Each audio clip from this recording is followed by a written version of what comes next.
Hey.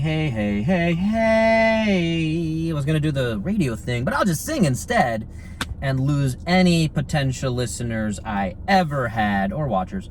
I'm coming from my car. Those on video, you can see I'm squatting. Trying not to read that text message that just came in. Should put airplane mode on next time. Reminder to self. So today we are doing Bono's cardio.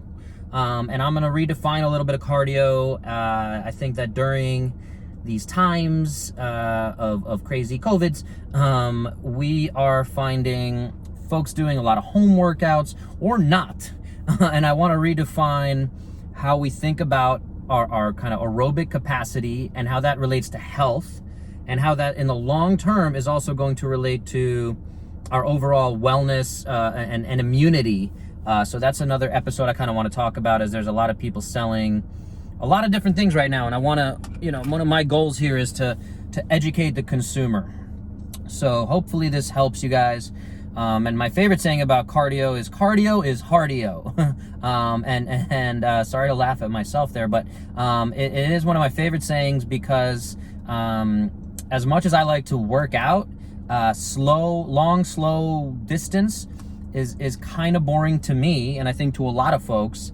And without having kind of numbers to chase and really being able to push your intensity or be driven by a true purpose, we tend to lose our motivations around that.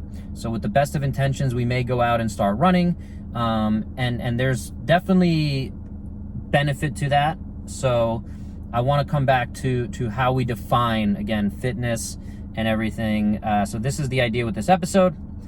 And actually, I'm going to also preface, before I jump into it, the real meat of it is this is intended specifically for one of my patients I'm seeing right now, clients, patients, and we've been going around in circles a little bit of trying to simplify and understand which types of exercise we should be doing it. I can give home exercise programs. I can say, I want you to do 3 sets of 10 of this exercise with this rubber band or what have you in kind of traditional physical therapy. But to really understand it, to progress it, for those who engage in conversations with me, I enjoy going a little deeper. And this is what this episode is intended, or the baseline around it is. So coming back to it, we're trying to improve almost everyone's fitness.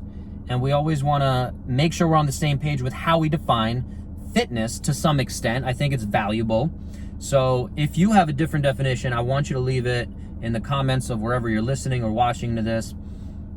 I'm going to continue to go with the very kind of, not simple, but the CrossFit definition, that is, your fitness is your work capacity over broad time and modal domains. So work capacity is how much work can you get done, and there's different ways we can measure that. So if we're looking at your running, how much distance did you cover? So in 12 minutes, let's say, this is a standard kind of test, is how far can you run in 12 minutes? Very simple. How much work did you do? If you ran 2 miles, great. If you ran 1 mile, not so great. But it's all relative to your age, your different conditions going on, and all these different things. So work capacity over broad time.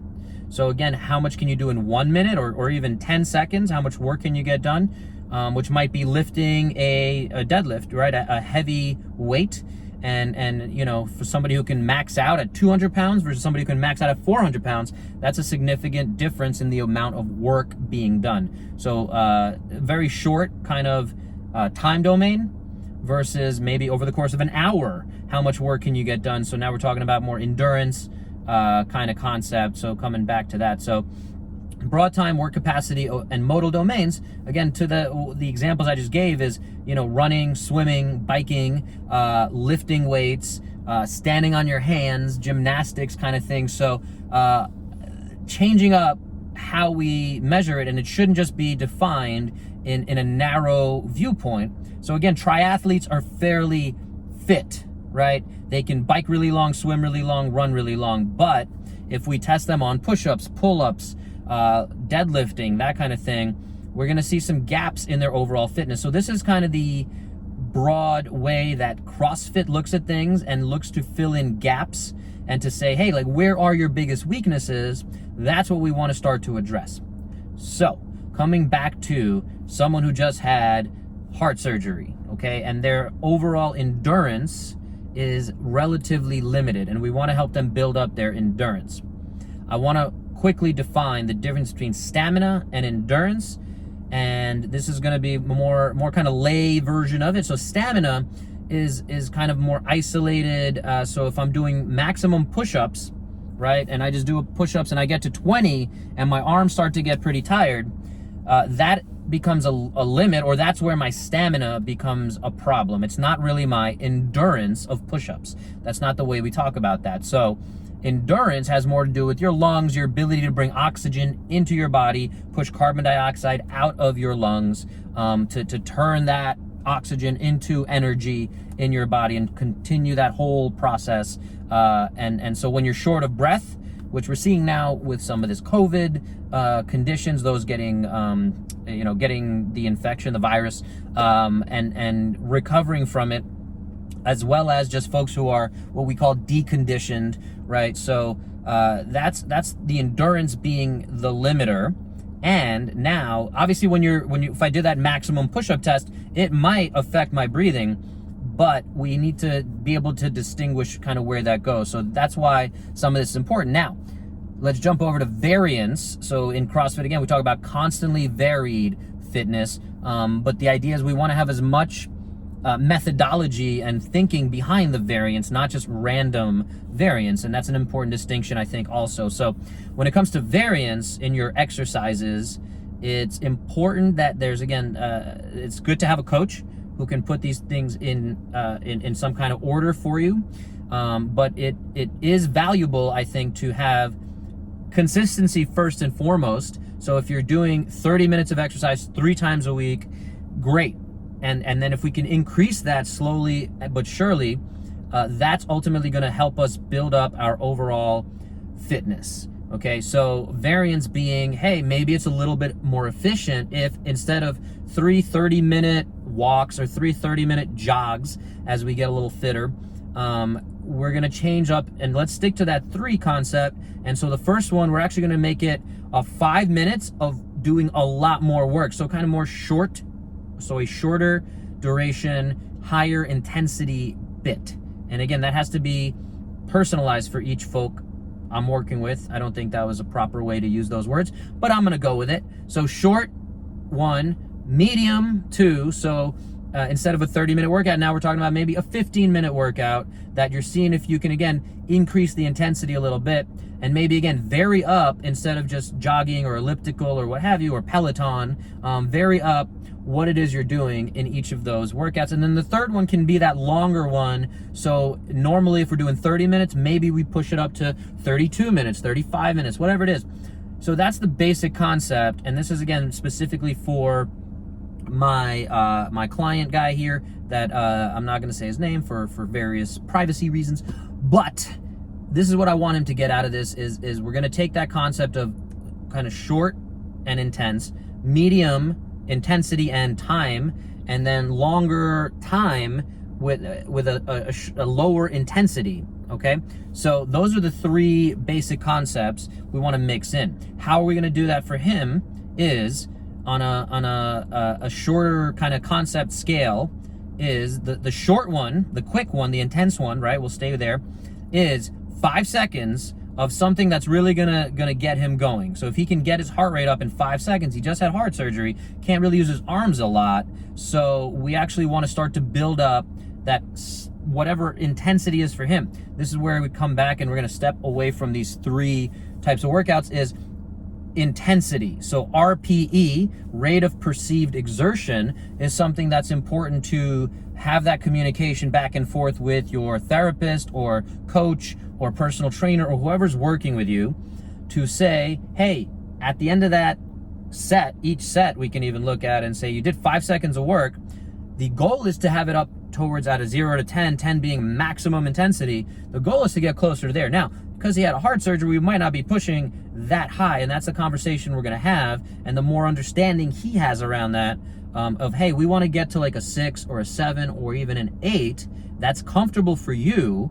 But again, he needs to be aware of that so that we don't possibly, you know, cause any other damage or anything like that. So we want to keep it safe, but we also have to find where we can push the envelope. So RPE, very important concept that I want to throw in there. So again, we come back to our 3 workouts. First one, 5 seconds of work, 55 seconds of rest. So that way you're going every minute.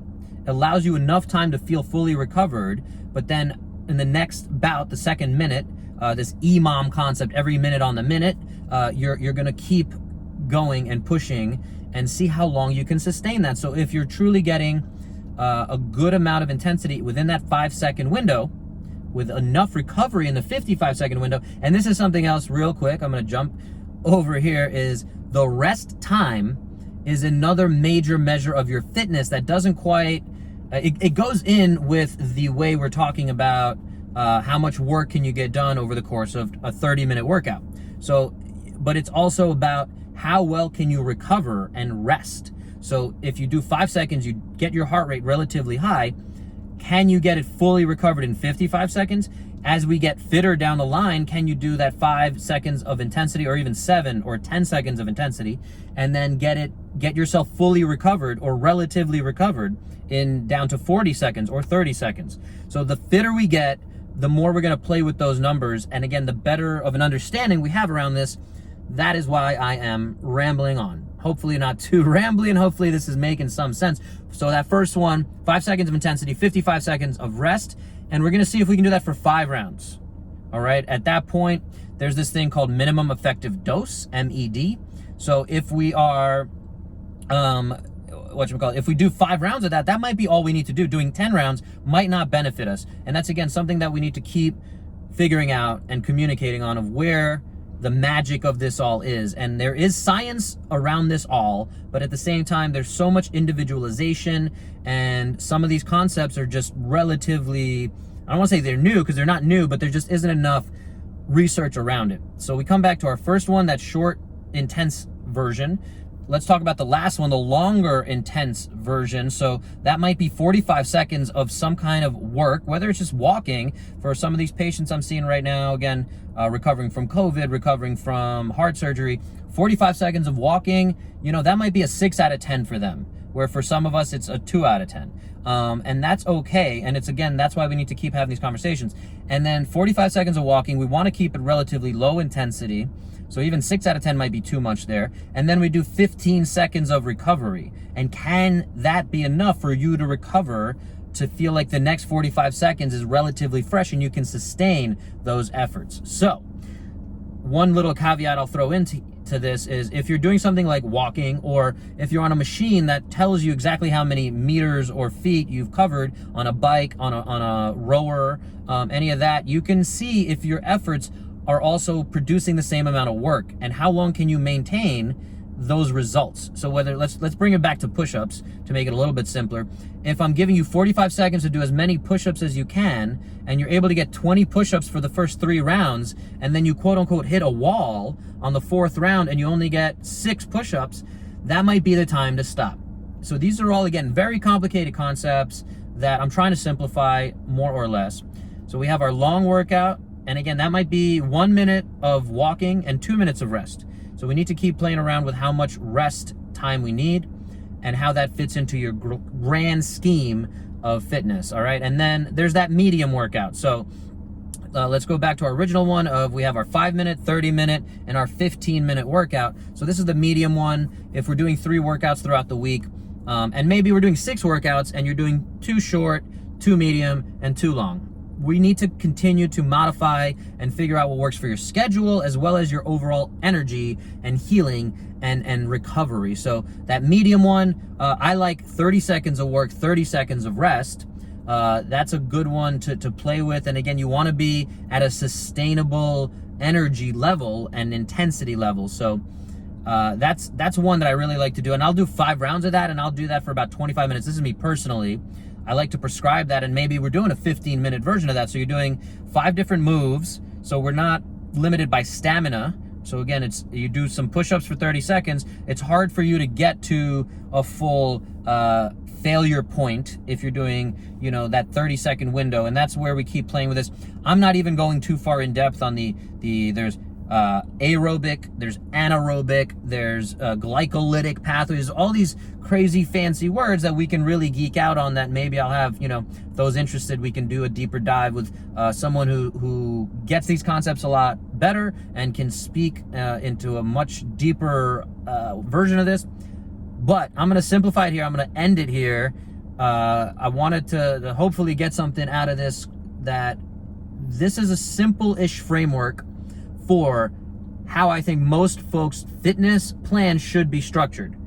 Now, if you're preparing for a marathon or what have you, and you have a coach and you're building towards just doing more and more distance, there's benefit, and we've seen the long, slow distance kind of thing work. So I don't want to totally say that's wrong, but there might be more efficient ways to do it. We're learning more and more as newer concepts and we're getting more and more data points around training some of these things. So just some different thoughts, something for my patient, and I don't think he was expecting a 17-minute video. I'm gonna get out of my squat here. That was pretty good for me to hold a 16-minute squat. Woo, legs are good, feels good. Undo some of the damage of sitting in a car. If you're sitting in a car a lot, make sure you're getting in a squat a lot, or you're sitting at home a lot too. All right, I'm gonna cut it here. Aerobic capacity, Bono's cardio, and we'll leave it there. Get 1% better. And if you're doing these concepts, again, if you can think about that, we can accomplish a lot more over the course of a year than we can accomplish in a few weeks. So that's something that gets lost in a lot of these conversations. All right, get 1% better today.